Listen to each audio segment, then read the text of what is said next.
Življenje po smrti. Resnica o vicah, nebesih in peklu. Ali bo transhumanizem izničil smrt?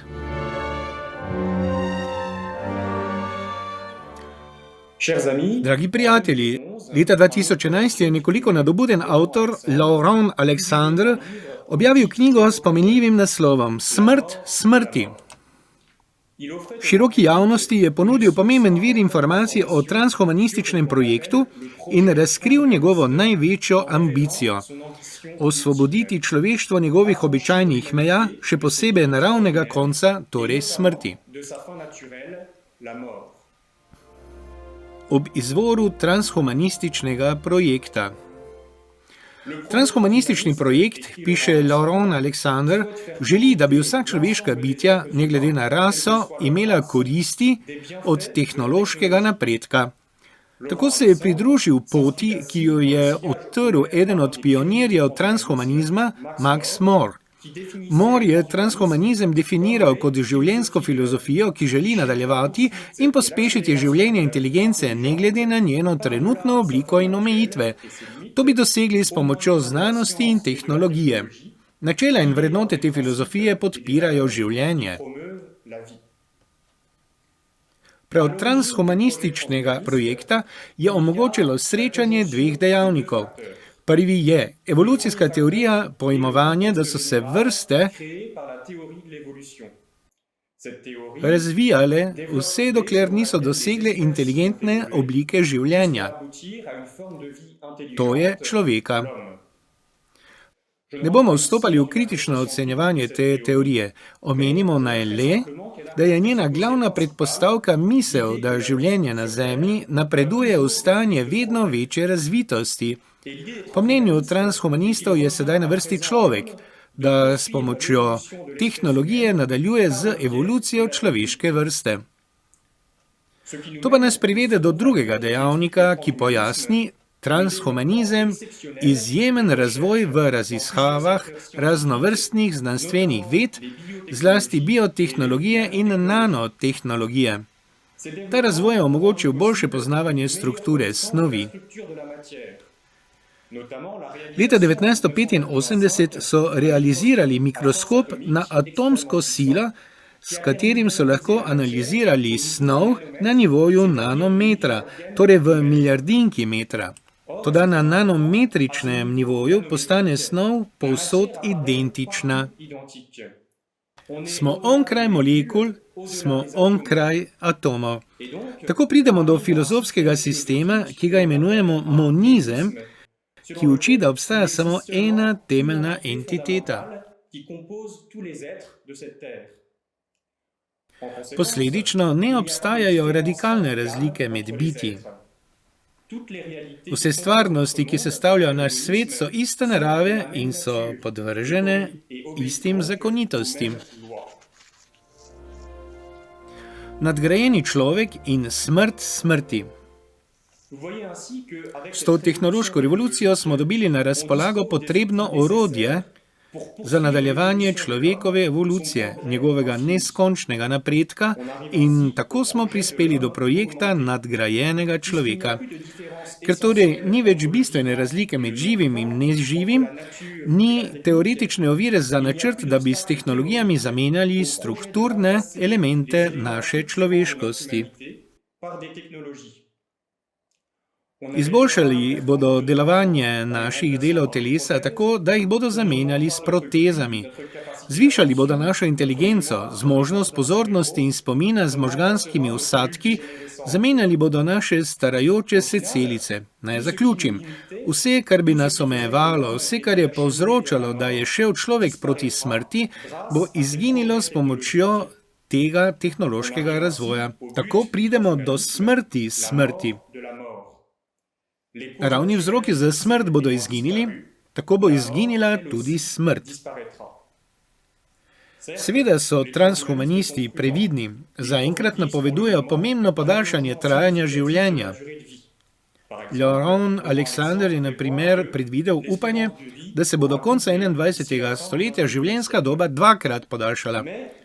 Toda po njihovem razmišljanju hipoteza o nesmrtnem človeku ni utvara. Gre samo za vprašanje časa. Filozofski odgovor. Ponovno odkriti smisel človeške narave. Filozofski odgovor.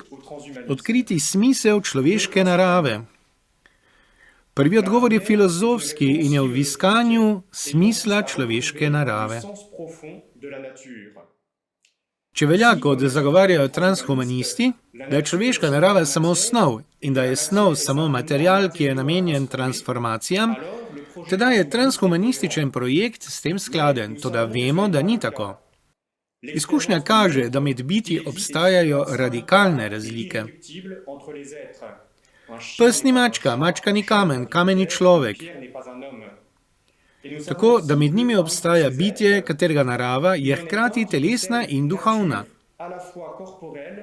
In se potem razlikuje od vseh ostalih.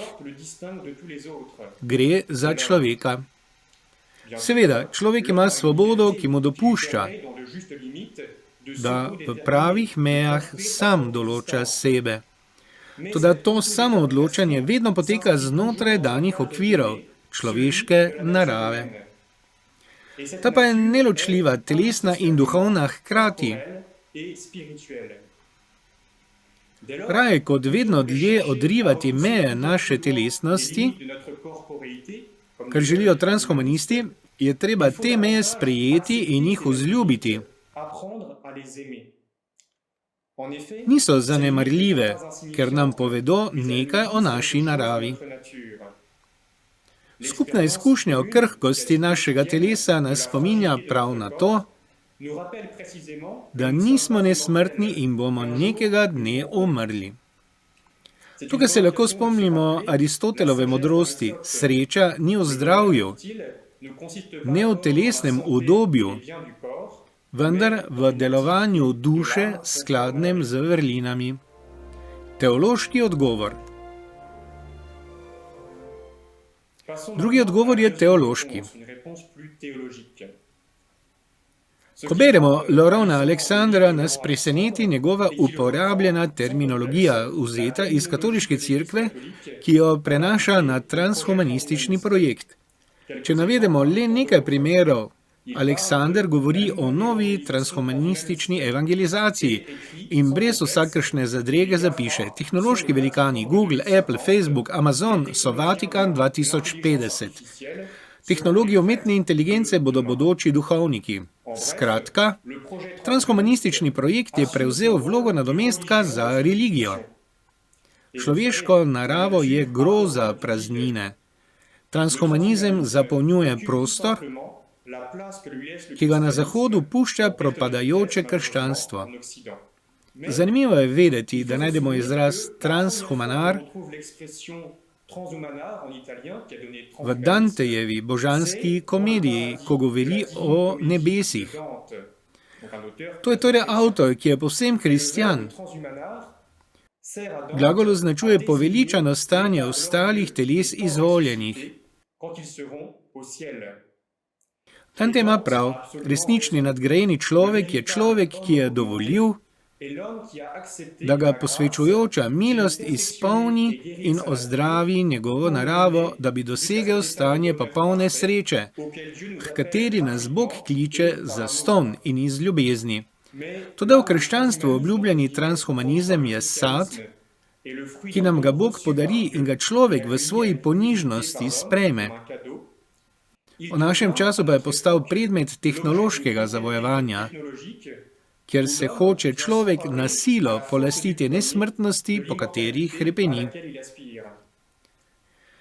To sta torej dva nasprotujoča si pogleda na človeka, ki se soočata. Na eni strani je krščanska antropologija, v kateri človek prejme dar nesmrtnosti po božji milosti, na drugi strani pa transhumanistična antropologija, kjer človek verjame, da bo osvojil nesmrtnost s svojo tehnološko spretnostjo.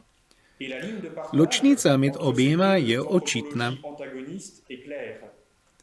Bodisi sprejetje ali pa zavrnitev našega stanja ustvarjenega bitja, ponižnost ali napuh, To je izbira, ki je ponujena ustvarjenim bitjem že od stvarjenja angelov in nato od naših prvih staršev naprej.